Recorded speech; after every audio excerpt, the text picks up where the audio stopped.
ঘটনাটি 2019 সালের দিকে। আমি তখন আমার শ্বশুর বাড়িতে থাকতাম। সেখানে বাড়ির সদস্য বলতে আমার শ্বশুর, শাশুড়ি, ননদ, স্বামী, আমার 4 বছরের ছেলে এবং আমি। বিয়ের 2 বছর পর শ্বশুর বাড়ির সবার কাছে কেমন যেন অপছন্দের পাত্রী হতে শুরু করলাম আমি। কেউ আমাকে পছন্দ করত না, আমার সাথে সবসময় দুর্ব্যবহার করত। শুধুমাত্র আমার শ্বশুর মশাই এবং আমার সন্তান আমার সাথে একটু ভালো ব্যবহার করত। প্রায় প্রতিদিনই স্বামীর সাথে আমার ঝগড়া হতো। কখনো কখনো সে আমার উপর হাতও ওঠাতো। বেশিরভাগ সময় আমি আমার সন্তানের মুখের দিকে তাকিয়ে সবকিছু সহ্য করে নিতাম, কিন্তু সেটা আর কতদিনই বা সম্ভব। সবকিছুরই একটা সহ্যের সীমা রয়েছে। তাই একটা সময় এই ব্যাপারে আমি আমার বাবা মাকে জানাই। আমার বাবা এর আগে 2-1 বার এই ধরনের ছোটখাটো ঝামেলা মিটমাট করে দিয়ে গিয়েছেন। তবে গায়ে হাত তোলার পরিমাণ দিন দিন বেড়ে যাবার কারণে তিনি আমার শ্বশুর বাড়িতে এসে সেইবার প্রচন্ড রাগারাগি করেন, সবাইকে কঠোর কথা শুনিয়ে যান। এক সময় আমার শাশুড়ির সাথে বাবার কথা কাটাকাটি হয়। আমার শাশুড়ি বলেন, আমাদের বাড়ির বউ আমরা আমাদের মতো করে রাখবো, আমাদের কথা মেনে চললে ভালো, না মানলে এটাই ওর উচিত শিক্ষা। এটা শুনে আমার বাবা আরো রেগে যান। তিনি বলেন, আমার মেয়ে কি আপনাদের হাতের পুতুল? একজন মানুষের জীবন নিয়ে যা খুশি তা করা যায় না। এই ধরনের আরো অনেক কথা বাবা তার কঠোরভাবে শুনিয়ে আসেন। শেষ মুহূর্তে আমার শাশুড়ি কোনো কথা খুঁজে না পেয়ে বলেন, দেখুন, শুধু আপনার মেয়েকে না, আপনাদের সবাইকে কিভাবে হাতের পুতুল বানাতে হয় তা আমি দেখিয়ে ছাড়ব। এরপর বাবা আমাকে আর আমার ছেলেকে নিয়ে সেখান থেকে চলে আসেন। আমার বাপের বাড়িতে তখন আমি, আমার ছেলে, আমার বাবা মা ছিলাম। আমার বড় বোন তার শ্বশুর বাড়িতে। আমি শ্বশুর বাড়ি থেকে চলে আসার পর খুব শান্তি অনুভব করেছিলাম। রোজকার ঝগড়া, মারামারি, হাতাহাতি থেকে একটু নিস্তার পেয়েছি, কিন্তু এই শান্তি বেশি দিন স্থায়ী হলো না।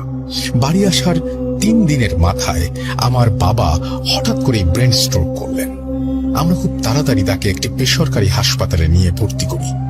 ডাক্তার নিতান্তই একজন ভালো মানুষ ছিলেন বিধায় তিনি দ্রুতই বাবার চিকিৎসা শুরু করে দেন। কিন্তু বাবার সব টেস্ট রিপোর্ট হাতে পাওয়ার পর ওনাকে কেমন যেন অবাক মনে হচ্ছিল। কারণ জিজ্ঞেস করায় তিনি কিছুটা অবাক কণ্ঠে বললেন, এত সুস্থ একজন মানুষ কিভাবে ব্রেন স্ট্রোক করতে পারে? ওনার তো কোনো অসুখ বিসুখ রোগবালাই কিছুই নেই, উনি তো সম্পূর্ণ সুস্থ। আমি এর আগে কখনোই এরকম পেশেন্ট দেখিনি। এরপর প্রায় 4 দিনের মতো বাবাকে হাসপাতালে রাখা হয়। 5ম দিন আমি আমার বড় বোন গিয়ে বাবাকে হাসপাতাল থেকে নিয়ে আসি। আমাদের বাড়ির সামনে তখন একটা বড় ময়লার স্তূপ ছিল, আর পাশেই একটা বিশাল খাদ। বাবা রিক্সা থেকে নেমেই হাঁটতে হাঁটতে সেই ময়লার স্তূপের কাছে গিয়ে দাঁড়িয়ে যান। আমি রিক্সার ভাড়া মিটিয়ে দেখি বড় বোন বাইরের গেটের তালা খুলছেন। আমার বাবার দিকে চোখ পড়তেই দেখলাম বাবার শরীর একটা কাঁপুনি দিয়ে আস্তে আস্তে সেই ময়লার স্তূপ থেকে খাদের দিকে হেলে পড়ছে। এটা দেখে আমি দৌড়ে গিয়ে বাবাকে টেনে ধরি। অন্যদিকে আমার বোন এগিয়ে এসে সাহায্য করলে বাবা অট্টহাসি হাসতে শুরু করেন। আমরা দুজনেই অবাক হয়ে যাই, কি হলো বাবার, এরকম করছেন কেন? বাবার হাসির কারণ জিজ্ঞেস করতে বাবা শুধু বললেন, আজ তুই না থাকলে হয়তো মরেই যেতাম রে মা। এটা বলে বাবা হঠাৎ কেমন চুপ হয়ে গেলেন এবং বাসার ভেতর প্রবেশ করলেন। বাড়ি ফেরার পর 2-1 দিন খুব একটা সমস্যা হয়নি, কিন্তু বাবা দিন দিন কেমন যেন হয়ে যাচ্ছিলেন। কেমন যেন একটা চিন্তা বা ভয় কাজ করছিল তার মধ্যে। এমন অবস্থায় তিনি আমাকে আমার শ্বশুর বাড়ি ফিরে যেতে বলেন। বাবা অনেকবার আমাকে বুঝিয়ে অনুরোধ করায় আমি আমার ছেলেকে নিয়ে শ্বশুর বাড়িতে ফিরে যাই।